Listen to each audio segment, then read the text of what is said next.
Hi friends, சக்கரவள்ளி கிழங்க வச்சு சூப்பரான ஒரு பிரேக்ஃபாஸ்ட் செய்ய போகிறோம். எப்படி செய்கிறேன்னு பார்ப்போம். சக்கரவள்ளி கிழங்க தோல் சீவிட்டு நறுக்கி வச்சுருக்கேன். இந்த சைஸ்க்கு இதை வந்து வேக வச்சு எடுத்துக்குவோம். இதை மூடி வச்சுருவோம், வேகட்டும். தோல் சீவிட்டும் வைக்கலாம், கொஞ்சம் சீக்கிரம் வெந்துடும். இல்லைன்னா நீங்கள் வேக வச்சுட்டு கூட தோலை நீக்கிக்கலாம். மூடி வச்சுருவோம், வேகட்டும். நல்லா வெந்துருச்சு, பார்த்தாலே தெரியும். இதை எடுத்து கொஞ்சம் நேரம் ஆற வச்சுக்குவோம். ஆறிடுச்சு. இதை வந்து ஒரு பவுலில் மாற்றிக்குவோம். மாற்றி நல்லா மசிச்சு விட்டுறணும்.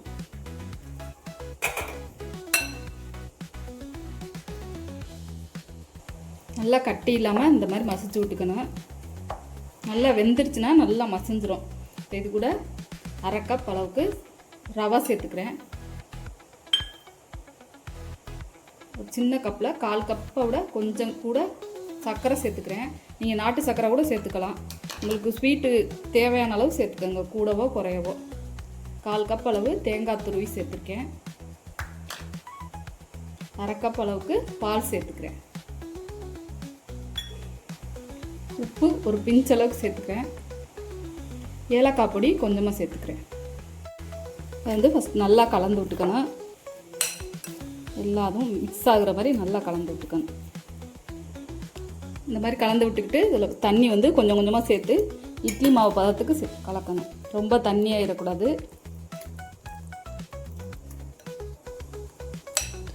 இந்த மாதிரி செஞ்சு கொடுத்தா குழந்தைங்களுக்கு ரொம்ப பிடிக்கும். எப்போவுமே நம்ம சும்மா அடிக்கடி வேக வச்சு கொடுத்தோம்னா சாப்பிட மாட்டாங்க. இது மாதிரி செஞ்சு கொடுங்க, திரும்ப திரும்ப கேட்பாங்க. நல்லா ஹெல்த்தியான ஒரு பிரேக்ஃபாஸ்ட்டாக இருக்கும். இது இல்லை ஸ்நாக்ஸாக கூட செஞ்சு கொடுக்கலாம். டேஸ்ட்டும் ரொம்ப நல்லாயிருக்கும். மாவு வந்து இந்த கன்சிஸ்டன்சியில் இருக்கணும். ஊறட்டும். இப்படியே மூடி வச்சுருவோம். ஒரு அரை மணி நேரம் ஊறட்டும். அந்த ரவைலாம் அப்போ தான் ஊறி நல்லா வரும். இப்படியே மூடி வச்சுருவோம். நல்லா ஊறிடுச்சு, நல்லா சேர்ந்து வந்துருச்சு ரவையெல்லாம் ஊறி. இப்போ தோசைக்கல்ல ஊற்றிக்குவோம். தோசைக்கல் சூடாயிடுச்சு. அதில் கொஞ்சமாக நெய் விட்டுக்கிறேன். குழந்தைங்களுக்கு கொடுக்கும்போது நெய் ஊற்றி கொடுத்தா நல்லாயிருக்கும், சத்தும்.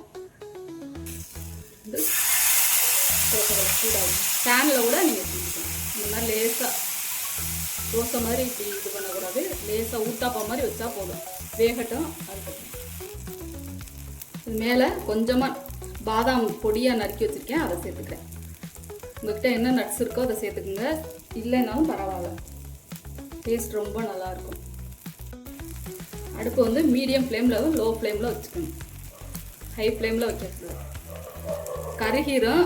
நல்லா எல்லா சைடு வேகாத, அதனால் மீடியம் ஃப்ளேம் வச்சுக்கிட்டா போதும். ஒரு சைடு வெந்தவுடனே இன்னொரு சைடு திருப்பி போட்டிருக்கேன், வேகட்டும். நல்லா 2 சைடு வெந்துருச்சு, எடுத்துக்குவோம்.